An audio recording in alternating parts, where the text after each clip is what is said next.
यो प्रेग्नेन्सीको बेला तामा त मैले जति कसले खायो होला र यस्तो तामाको क्रेभिङ भएर मलाई त्यतिखेर छ्या अहिले सम्झिँदा नि हाँसो आउँछ। आज यो तामाको तरकारी पकाउन लगाएको मलाई झलझली त्यही याद आएर थियो कि मैले कति धेरै खाएँ होला त्यतिखेर। आज मैले पकाउन लाग्यो। मलाई चाहिँ आलु तामा भन्दा एक रात भिजाएर राखेको तामा चाहिँ यस्तो मिठो लाग्छ।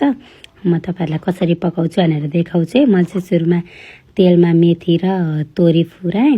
यसमा तामामा त तोरी हाल्न पर्यो नि त। अनि त्यसपछि आलु हालेर एकछिन फ्राई गरिसकेपछि बेसार नुन अनि मसला हालेर एकछिन चलाउँछु। तपाईँहरू कसलाई मनपर्छ तामा कमेन्ट गर्नु है त। अनि एकछिन तामा एकछिन मैले आलु फ्राई गरिसकेपछि अनि मैले तामाको पानी निचोरेर अनि एकछिन मजाले पराकपुरुक पार्छु।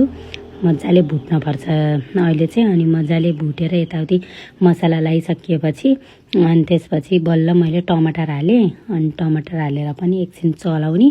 अनि एकछिन चलाइसकेपछि थोरै पानी हालेर यसलाई ढाकिदिनुपर्छ। पछि उगार्दा त पाकिसकेको हुन्छ। यस्तो मिठो हुन्छ। यसरी खाँदा एक थाल भात जान्छ।